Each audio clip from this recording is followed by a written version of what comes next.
Bonjour les amis, j'espère que vous allez très très bien. Je suis Alma, je suis hypnothérapeute karmique et thérapeute holistique et flamme jumelle. Alors, j'ai eu la chance ces derniers mois d'étudier via des canalisations les étapes de l'éveil de mon jumeau, qui est la polarité yin dans notre couple, dans notre duo de flammes jumelles. Et aujourd'hui, je vais vous présenter l'éveil de Verlaine versus l'éveil de Rimbaud. Et ce que je vais essayer de montrer, c'est comment cet éveil correspond à un rééquilibrage des polarités.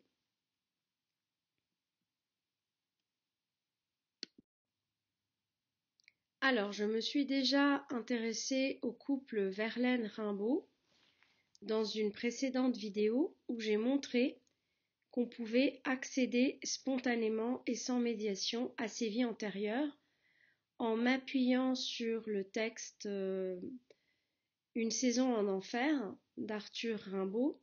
C'est un texte qui décrit la nuit obscure pour l'âme qui a duré 5 mois chez Arthur Rimbaud après sa rupture avec Verlaine, lorsque Verlaine était déjà en prison.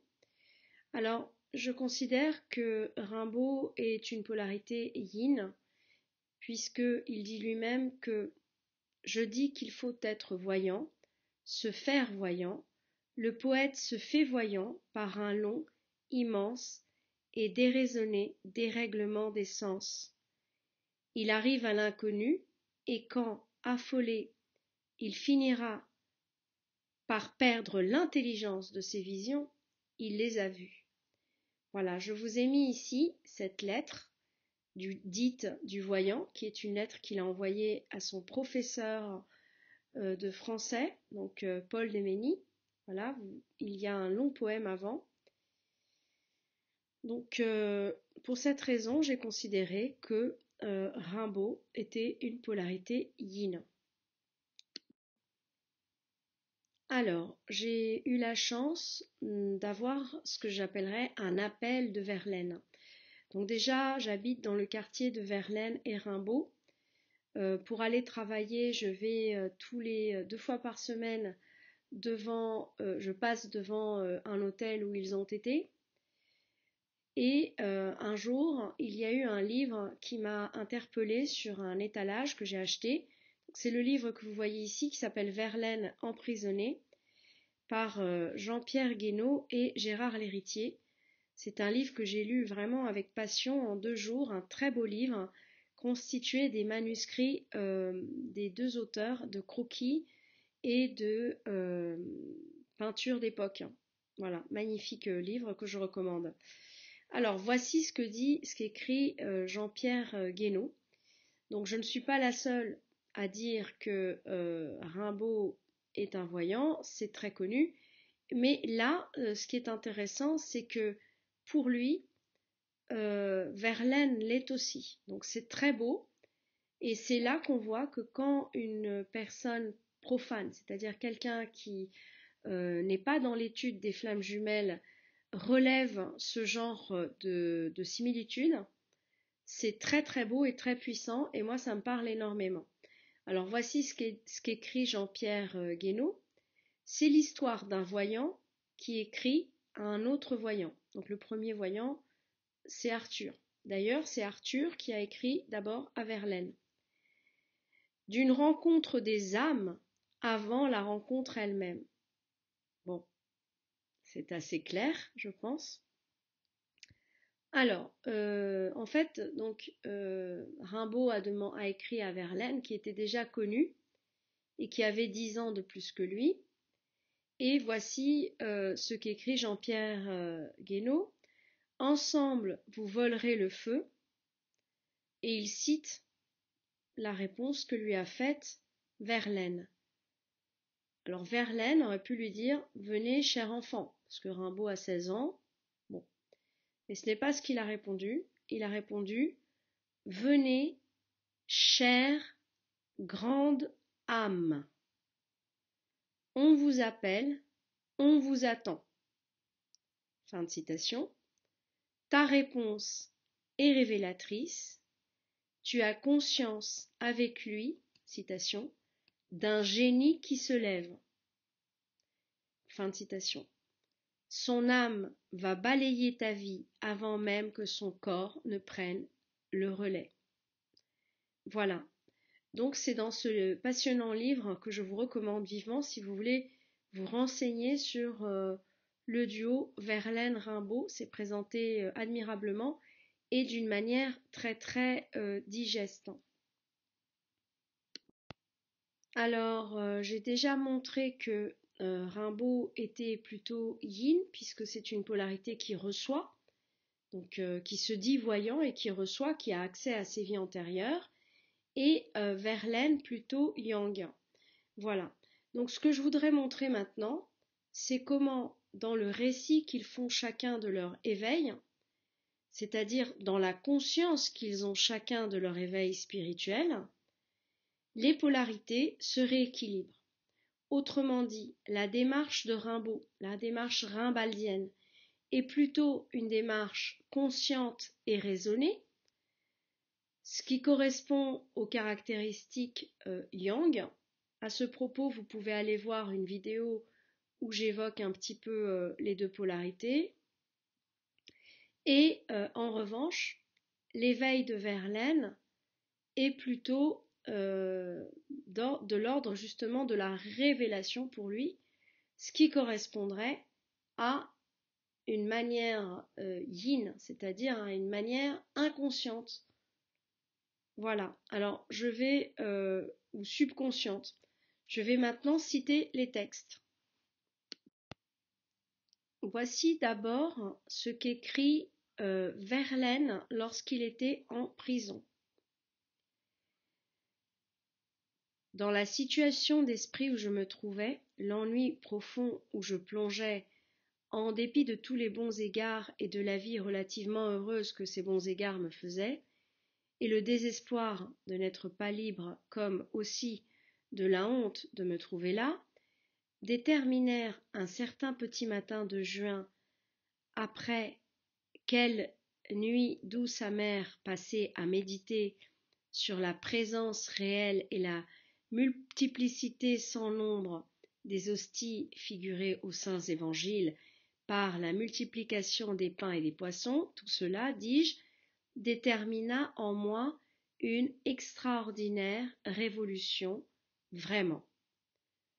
Alors, le sens de révolution ici est à prendre au pied de la lettre, c'est-à-dire un retournement. Une révolution, c'est un tour, un renversement. Je continue. Il y avait depuis plusieurs jours, pendu au mur de ma cellule, au-dessus du petit crucifix de cuivre semblable à celui dont il a été précédemment parlé, une image lithographique assez affreuse, aussi bien du Sacré-Cœur, une longue tête chevaline de Christ, un grand buste émacié sous de larges plis de vêtements, les mains effilées montrant le cœur qui rayonne et qui saigne, comme je devais l'écrire un peu plus tard dans le livre Sagesse. Sagesse, c'est un recueil qu'il a publié après sa sortie de prison, justement après sa conversion. Alors voici ce qu'il raconte, de très impressionnant. Je ne sais quoi ou qui me souleva soudain, me jeta hors de mon lit, sans que je puisse prendre le temps de m'habiller, et me prosterna en larmes, en sanglots, au pied du crucifix, et de l'image surrogatoire, évocatrice de la plus étrange, mais à mes yeux de la plus sublime dévotion des temps modernes de l'Église catholique. Donc il était dans son lit, tout d'un coup, il est mis à genoux par une force qu'il ne connaît pas. Et il écrit le qui me souleva soudain, le qui est en majuscule. priant à travers mes larmes, à travers les sourires comme d'enfants, de comme un criminel racheté, priant, oh, à deux genoux, à deux mains, de tout mon cœur, de toute mon âme, de toutes mes forces, selon mon catéchisme ressuscité. Combien est-ce que je réfléchissais sur l'essence et l'évolution même de la chose qui s'opérait en moi. Pourquoi? Comment? Et j'avais de ces ardeurs, de ces, comme on dirait en nos odieux temps, dispositions. Comme j'étais bon, simple, petit et ignorant. Domine noverim te. Quelle candeur d'enfant de cœur, quelle gentillesse de vieux et jeune. Alors, pécheur converti, d'orgueilleux s'humiliant, d'homme violent devenu un agneau. Je ne puis, comme je n'ai pu alors mieux exprimer les poèmes dont j'ai l'immense sensation de fraîcheur, de renoncement, de résignation, éprouvée en cet inoubliable jour de l'Assomption 1874. À partir de ce jour, ma captivité, qui devait se prolonger jusqu'au 16 janvier 1875, me parut courte, et si n'eût été de ma mère, je dirais trop courte. Voilà, alors effectivement, Verlaine était jusqu'à présent connu pour sa violence. Il avait essayé de tuer sa mère, il avait essayé de tuer sa femme, il avait essayé de tuer Rimbaud, et il avait aussi essayé de se tuer lui-même. Et donc là, tout d'un coup, il se reconnecte à sa candeur, à sa bonté, à sa pureté. Et à partir de ce moment-là, comme il le dit lui-même, sa vie a complètement changé et sa captivité lui parut courte. Alors, passons désormais à l'éveil de Rimbaud. Alors, Rimbaud, lui, il écrit un recueil où il raconte sa traversée de l'enfer. Alors, ce qu'il est important de savoir, c'est que Rimbaud n'a pas lu Dante. Il n'a pas lu la Divine Comédie. Au moment où il écrit Une saison en enfer, par contre, il est en train de lire le livre d'une autre flamme jumelle universelle. Il est en train de lire Faust et il est également en train de lire l'Évangile. Alors, il s'interroge sur le sens de la vie. Alors, voici ce qu'il écrit. Ah, cette vie de mon enfance, la grande route par tous les temps, sobre naturellement, plus désintéressée que le meilleur des mendiants, fière de n'avoir ni pays ni amis, quelle sottise c'était. Et je m'en aperçois seulement. J'ai eu raison de mépriser ces bonhommes qui ne perdraient pas l'occasion d'une caresse, parasites de la propreté et de la santé de nos femmes, aujourd'hui qu'elles sont si peu d'accord avec nous. J'ai eu raison dans tous mes dédains, puisque je m'évade.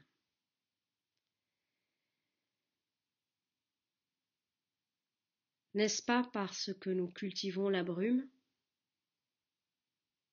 Nous mangerons la fièvre avec nos légumes aqueux, et l'ivrognerie, et le tabac, et l'ignorance, et les dévouements.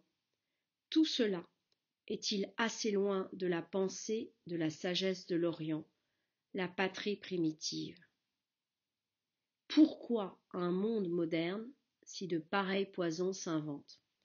Donc là, il se rend compte que vraiment quelque chose ne va pas. Il est vraiment en train de conscientiser les choses. Et vous allez voir qu'il passe en revue des formes de sagesse. Après s'être demandé pourquoi on ne peut pas tout simplement adapter la sagesse de l'Orient, donc celle avec la réincarnation, celle avec l'éternité de l'âme, eh bien, il passe en revue. D'abord les gens d'église, ensuite les philosophes. Il passe aussi en revue la science. Et puis finalement, rien ne lui convient, mais il s'aperçoit que son esprit dormait c'est lui qui emploie le mot dormir, et qu'il s'éveille. Alors, est-ce qu'il connaissait le sens du mot Bouddha qui signifie l'éveillé? Je ne sais pas.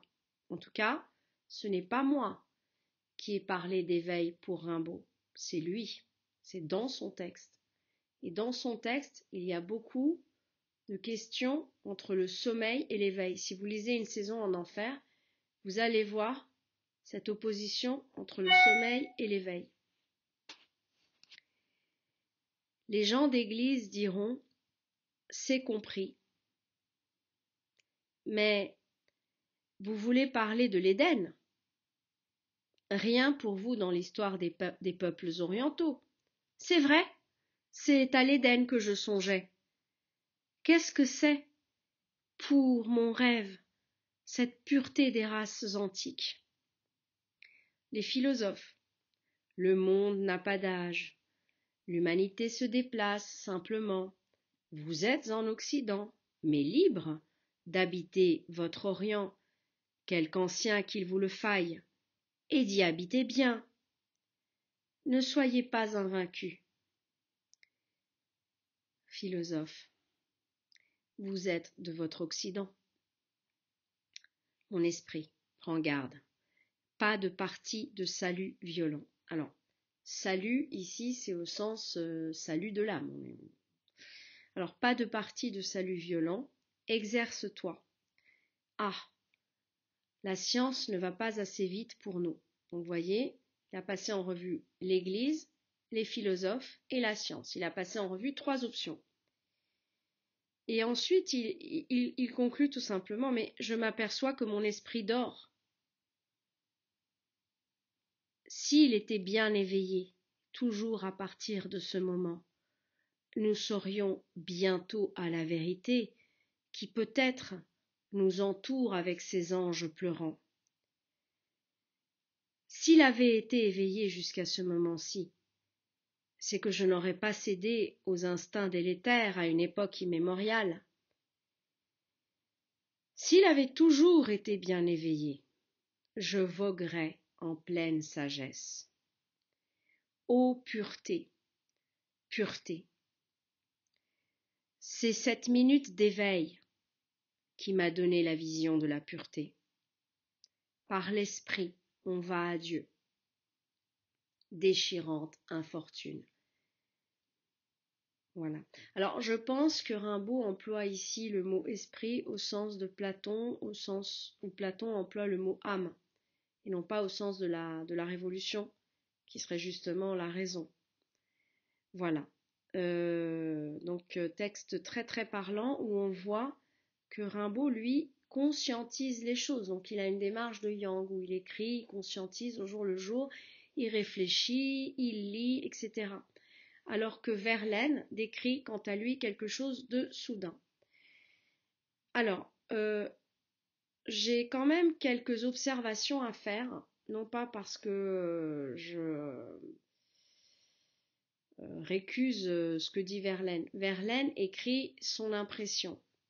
Moi, j'ai vu aussi, dans l'éveil de mon jumeau, par canalisation, j'ai vu que mon jumeau décrivait aussi quelque chose de soudain. Un jour, c'est arrivé comme ça, un matin comme les autres, voilà. Donc, vous pouvez regarder cette vidéo qui est sur cette chaîne, qui s'intitule l'éveil de mon jumeau, en 5e dimension. Cependant, ce que moi j'ai pu observer depuis quelques mois où je me consacre à observer son éveil en le canalisant, j'ai observé qu'il n'est pas du tout soudain en réalité. Il est au contraire un pas en avant, 2 pas en arrière, par étapes comme ça. Donc d'abord on regarde ce que sont les flammes jumelles, on repousse ce concept. Ensuite, je vais lui parler, il ne veut pas me parler, même en 5e dimension. Ensuite, il veut me parler. Ensuite, il se sent très mal. Ensuite, je lui dis de se détendre, il se sent mieux, etc., etc.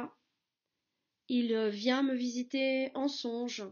il vient visiter un enfant que nous avons eu dans une autre vie en songe le lendemain, etc., etc. Mais son impression quand on l'interroge, c'est qu'il s'est éveillé brusquement.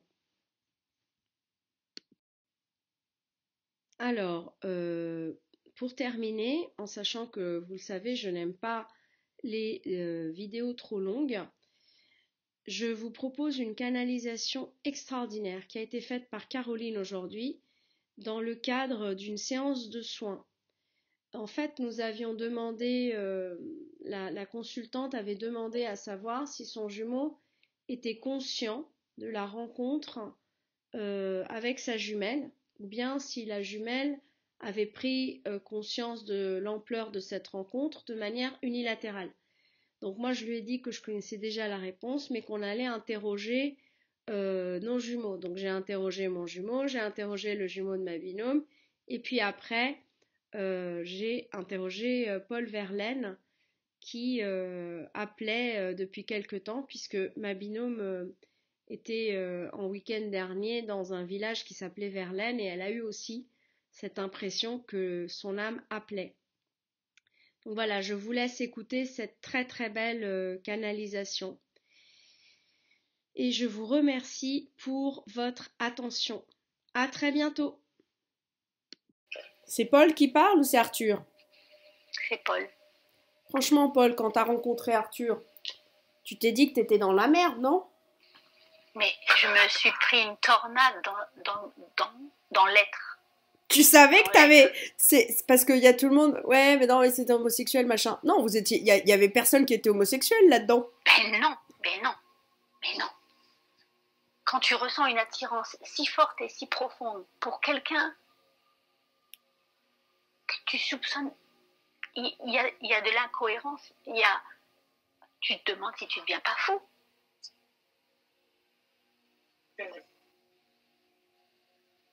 Alors, mesdames, si je peux me permettre, vous êtes encore gâtées. Vous êtes privilégiés. Vas-y, pourquoi, Paul? Paul, pourquoi? Qu'est-ce que tu veux dire par là? Moi, je le savais que j'étais privilégiée, mais je voudrais comprendre ce que toi, tu veux nous dire par là. Ma vie entière a été renversée, c'est même pas suffisant, c'est dévastée. Plus aucun repère, plus aucune compréhension possible.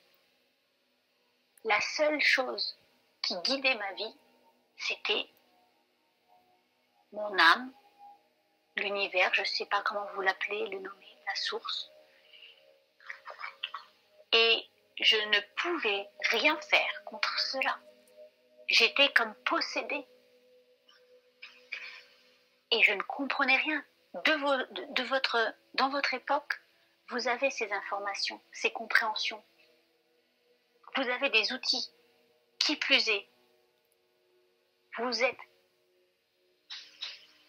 en connexion avec votre âme profondément. Vous le comprenez. Vous le savez. Arrêtez de douter. Il est temps. Il est temps.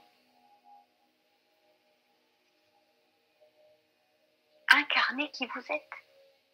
Parlez votre vérité. Et tu as remarqué quand même, Paul, que si tu avais pu écouter ton âme sans aller en tôle, enfin le Christ, Joshua t'a quand même cadré, non? Mais bien sûr. Mais il t'a cadré avant d'aller en prison. J'imagine que la prison, c'était vraiment en dernier recours. Mais je croyais que j'étais fou. J'étais persuadée que j'étais dans une folie profonde. Parce que tu avais accès à Joshua ou à l'univers ou parce que quoi? Oui, ces voix que j'entendais dans ma tête, qui me disaient d'une voix sobre et calme que tout était juste. Mais qu'est-ce qui était juste? D'aimer un homme, de ressentir et de comprendre des choses qui n'étaient pas de l'ordre de la morale à mon époque. À vos époques, mesdames, toutes les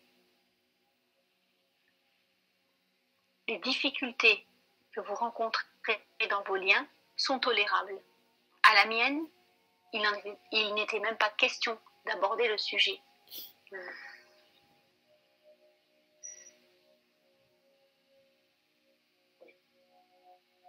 Mais tu vois, Paul, la mission que vous aviez, hein. Bien sûr, j'en suis conscient.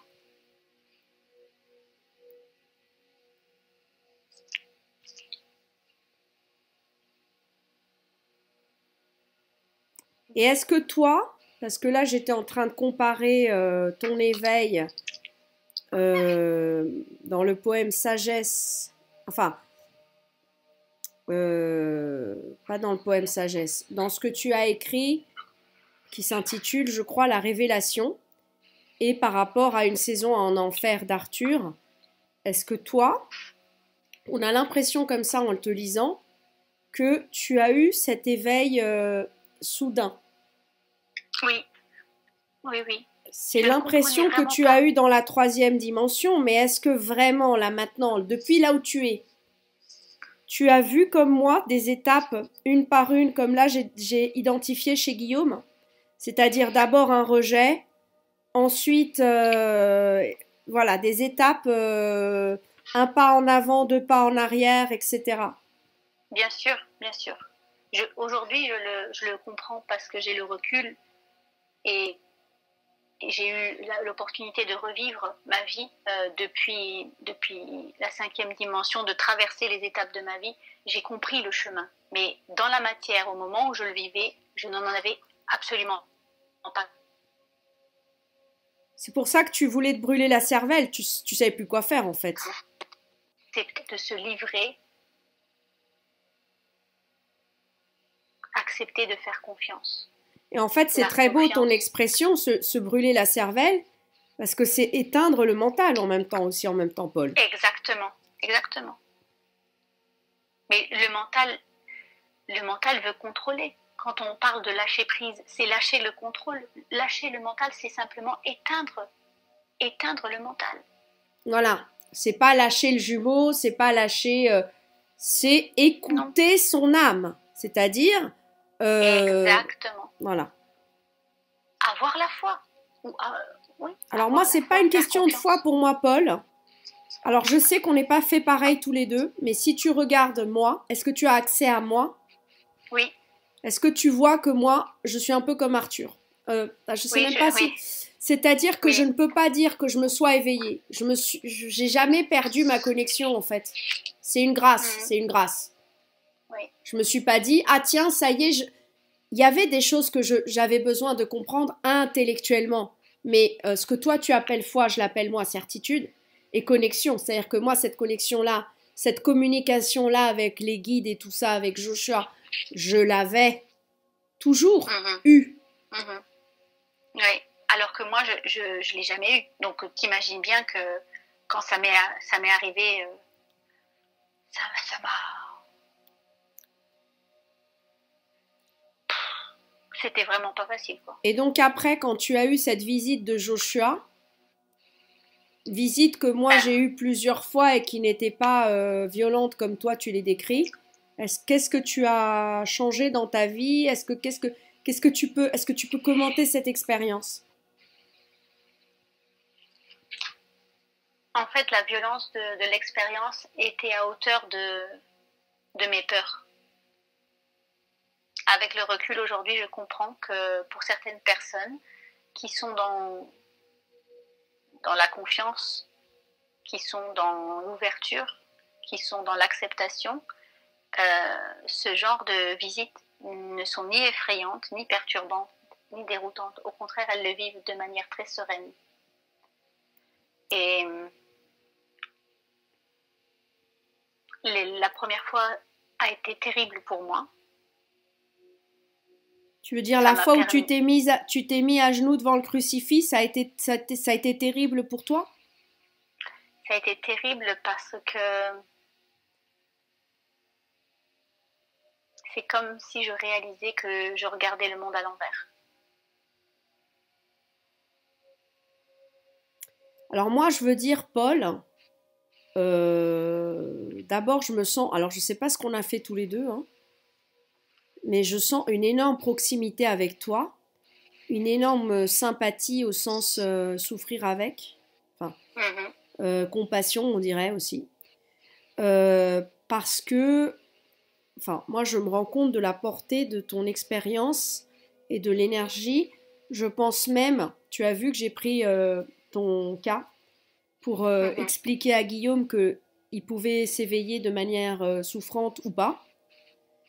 Mais en fait, grâce à toi là, et grâce à ce que tu viens de dire là à l'instant, j'ai compris pourquoi Guillaume me disait que tout ce que je lui racontais au niveau de notre connexion énergétique, c'est-à-dire quand il m'envoyait ses angoisses et que je les nettoyais et que très gentiment je pensais le rassurer en lui envoyant un message pour lui dire voilà, j'ai traité ton angoisse, tu vas aller mieux.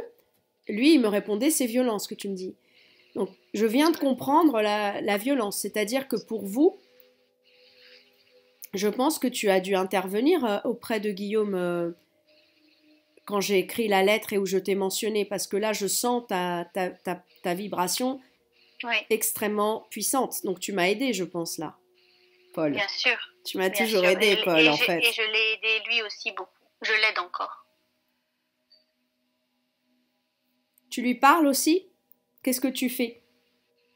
Je suis simplement vibratoirement à ses côtés. D'accord. Lui parler, pour l'instant, il n'y a pas d'utilité. C'est pas qu'il n'est pas capable d'entendre, mais c'est pas l'utilité première. Il a besoin de ressentir. Ouais. Il a besoin de ressentir. Lui parler, ça serait le remettre dans sa tête. D'accord. Arthur, tu veux dire quelque chose ?